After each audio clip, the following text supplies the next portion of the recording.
Let's talk about the fear of rejection. One of the most common fears that most people have, if not consciously, then unconsciously. The need for approval, the need to be liked, the need to people please, the need to feel wanted, the need to feel belonged is very high. Now, it's normal to have this, but when it is not in balance, then you end up attracting people who would take advantage of you or setting unhealthy boundaries. You want to people please all the time.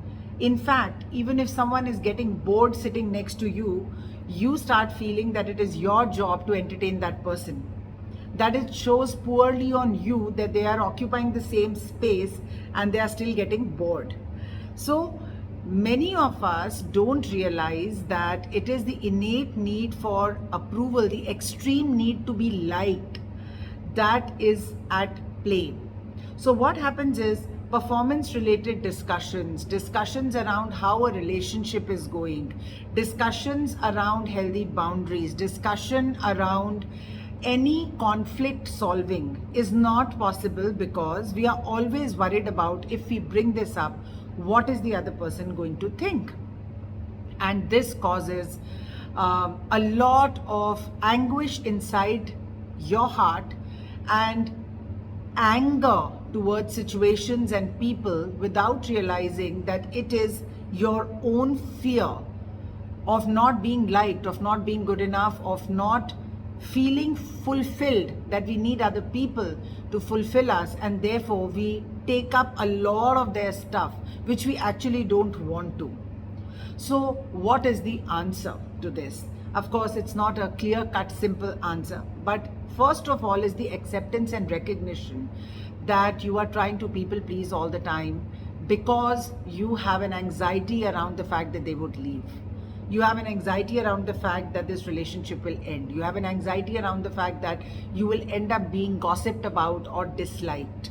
So if this seems true to you, then the first step is identification of the fact that yes, I am trying to people please. And the second thing is, at what cost? What is the cost that you are bearing of this people pleasing? Are you into unhealthy relationships? Are you into codependent relationships? It's very important to identify the fabric of your relationships based on the fear that you will lose this person if you bring up something that has to do with how you feel about it, right? That whole anxiety.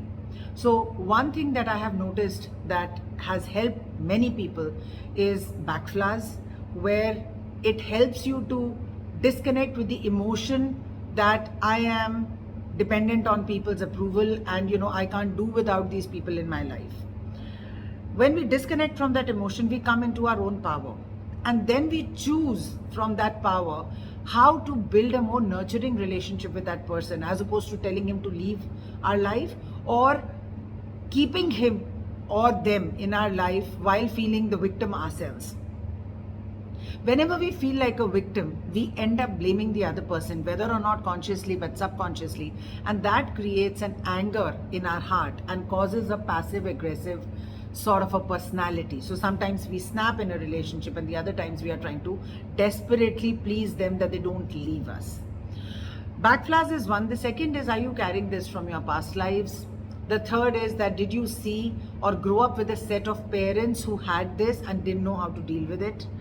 Or are you someone who is suffering at some level from a low self-esteem? Most of us like to think not, but I think somewhere we need to ask ourselves this question, that is it the lack of self-esteem that I'm creating these unhealthy boundaries, or I have no boundaries at all, and then when I feel that people have come and used me, I feel really bad about it. Definitely a session with a counselor helps. Identification of the pattern, understanding where it came from, the fears around letting it go, how to handle them, how to handle our relationships. This is where I think we transform emotional pain into self-power. And once you have that power, you can actually deal with the world in such a more stronger way. When you're not waiting for people to leave or walking on eggshells around them, that, oh God, did I say this? Did he get upset? Oh no. So we are not walking on eggshells. So let's create that sufficiency for ourselves. You know that spiritual sufficiency is finally the answer to self-empowerment, and it is our endeavor to create a spiritually sufficient society. So I thought that this is a fear that comes up very often when I'm talking to my clients and patients. And do you relate to this fear? Do you understand? Do you know people in your life who operate out of this fear? Then do share with me. You can write to me on my personal email ID also, and I look forward to your comments, and also from you to know what other fears would you like to talk about. What are the people in your life fearful of, or what are you dealing with at this point in time?